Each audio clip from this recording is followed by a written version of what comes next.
اور نماز مکمل کر لی تو نماز واجب الاعادہ ہوگی۔ وتر کی تیسری رکعت میں سورہ فاتحہ کے بعد سورت ملانا یہ واجب ہے، ٹھیک ہے نا۔ اگر بھولے سے کوئی واجب ترک ہو جائے تو سجدہ سہو لازم آئے گا۔ اگر آپ کو سجدے تک پہنچ گئے، آپ کو معلوم نہیں تھا، اب آپ جو ہے اپنی نماز کو کنٹینیو رکھیں گے اور آخر میں سجدہ سہو کریں گے، ٹھیک ہے نا۔ سجدہ سہو آپ کے اوپر لازم آئے گا۔ اگر سجدہ سہو کر لیتے تو نماز درست ہو جاتی۔ اب جو ہے یہ نماز واجب الاعادہ ہوگی اگر آپ نے سجدہ سہو نہیں کیا۔ اشرف رضا یہ لکھتے ہیں السلام علیکم حضرت، میرا یہ سوال ہے کہ خواتین فاتحہ کر سکتی ہیں یا نہیں؟ کچھ لوگوں کا کہنا ہے کہ نہیں کر سکتی، کیا آپ بتا سکتے ہیں؟ دیکھیں، ایصال ثواب عورت بھی کر سکتی ہے، ٹھیک ہے نا۔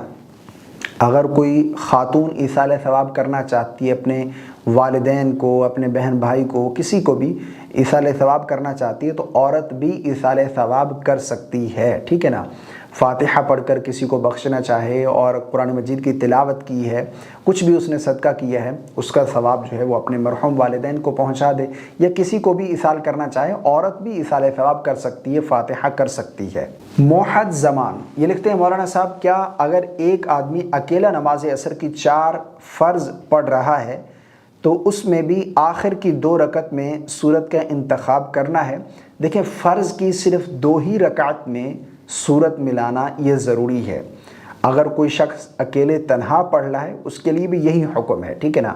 اور فرض کی اگر پہلی 2 رکعت میں آپ سورت ملا چکے تو اب آخری 2 رکعت میں آپ سورہ فاتحہ ہی پڑھیں گے، ٹھیک ہے نا۔ سورت ملانا یہ ضروری نہیں ہے، لیکن اگر کوئی سورت ملا بھی لیتا ہے تب بھی کوئی حرج نہیں ہے، اس کی نماز درست ہو جائے گی اور اس کے اوپر سجدہ سہو بھی لازم نہیں آئے گا، ٹھیک ہے نا۔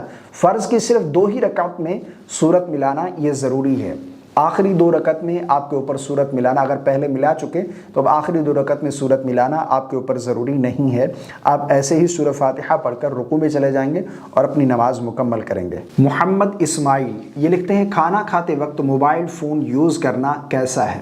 اگر کوئی ضروری فون کال آ گئی ہے آپ سن سکتے ہیں، کوئی حرج والی بات نہیں ہے۔ اسی طرح اگر کوئی میسج ہے، ایمرجنسی ہے تو آپ تھوڑی بہت بات چیت کر لیں، لیکن فضول موبائل کا استعمال کرنا، جس طرح بعض لوگ جو ہے وہ کھانا بھی کھا رہے ہوتے ہیں اور ادھر سے جو ہے وہ ریلز دیکھ رہے ہیں، ٹک ٹاک دیکھ رہے ہیں، تو یہ بالکل غلط ہے، یہ کھانے کے آداب میں سے نہیں ہے، ٹھیک ہے نا۔ ہاں، اگر کوئی ضروری بات، بعض لوگ یہ بھی سمجھتے ہیں کہ کھانا کھاتے وقت خاموش رہنا یہ سنت ہے، یہ بالکل غلط ہے۔ خاموش رہنا سنت نہیں ہے۔ کئی ایک احادیث اس حوالے سے موجود ہیں کہ آقا کریم علیہ الصلوۃ والسلام کھانا تناول فرما رہے تھے اور اسی دوران آپ نے گفتگو کی ہے، اور بعض لوگ یہ سمجھتے ہیں کہ خاموش نہیں رہنا چاہیے، یہ بھی غلط ہے، ٹھیک ہے نا۔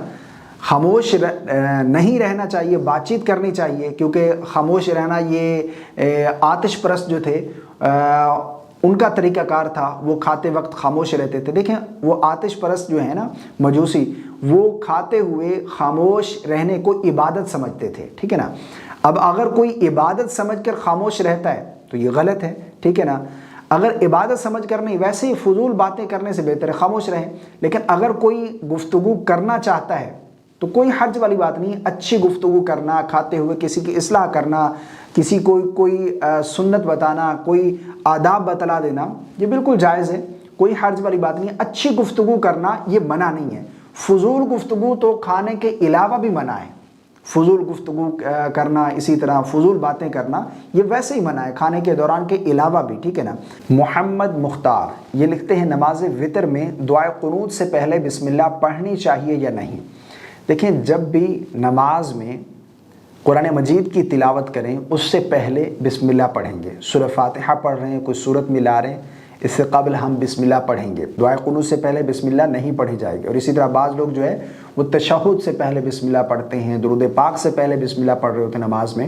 تو نماز میں صرف جب آپ سورہ فاتحہ پڑھیں گے اور کوئی سورت ملائیں گے اس سے پہلے بسم اللہ پڑھنا یہ سنت ہے۔ اس کے علاوہ نماز میں کہیں بھی، نہ رکوع میں، نہ سجدے میں، نہ قعدہ میں، تشہد سے پہلے، درود سے پہلے، دعا قنوت سے پہلے بسم اللہ نہیں پڑھیں گے۔ تبسم فردوس یہ لکھتی ہیں کہ کنواری لڑکیاں میک اپ کر سکتی ہیں، ہاتھوں میں مہندی لگا سکتی ہیں، رہنمائی فرمائیں۔ گھر میں رہتے ہوئے کنواری لڑکیوں کا سجنا سنورنا، مہندی لگانا یہ بالکل جائز ہے۔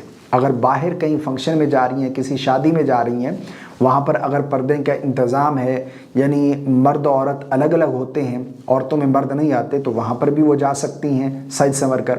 لیکن اس طرح ہوتا نہیں ہے۔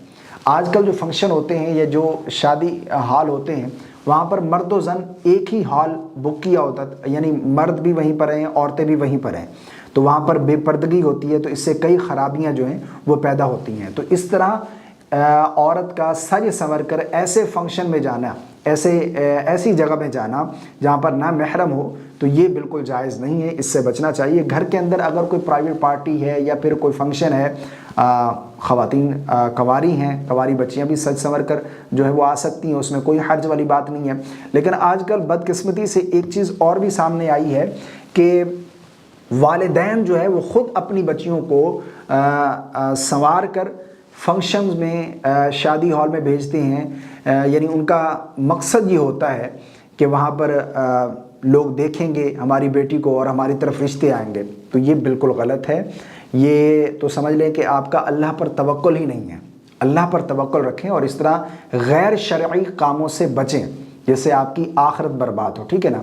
تو اس طرح نہیں کرنا چاہیے۔ گھر میں رہتے ہوئے خواتین سج سنور سکتی ہیں، مہندی لگانا چاہیں بچیاں لگا سکتی ہیں، نہ محرم کو دکھانا مقصد نہ ہو، ٹھیک ہے نا؟ آج کل ہوتا ہے کہ بازاروں میں جب جاتی ہیں یا پھر جو ہے وہ شادی ہال کہیں نہ محرم جہاں پر ہوں وہاں پر جو ہے وہ سج سنور کر جاتی ہیں، تو یہ بالکل غلط ہے، یہ جائز نہیں ہے۔ مجھے امید ہے آپ کو میری بات سمجھ آ گئی ہوگی۔ اللہ تعالی ہم سب کو سمجھ کی توفیق عطا فرمائے۔ اور یہ چند ایک سوالات تھے جو میں نے آج کے اس ایپیسوڈ میں ایڈ کیے ہیں۔ آپ کا اگر کوئی سوال رہ گیا ہے تو اس کے لیے معذرت، آپ دوبارہ سوال کر دیجئے، انشاءاللہ عز و جل آپ کے سوال کا آپ کو ضرور جواب دیا جائے گا۔ مجھے اپنی خاص دعاؤں میں یاد رکھیے گا۔ اس ویڈیو کو پسند آنے کی صورت میں لائک اور شیئر کرنا بالکل نہ بھولیے گا۔ آپ کو یہ سلسلہ پسند ہے یا نہیں، کامنٹ میں اپنی رائے کا اظہار ضرور کیجیے گا۔ السلام علیکم ورحمۃ اللہ۔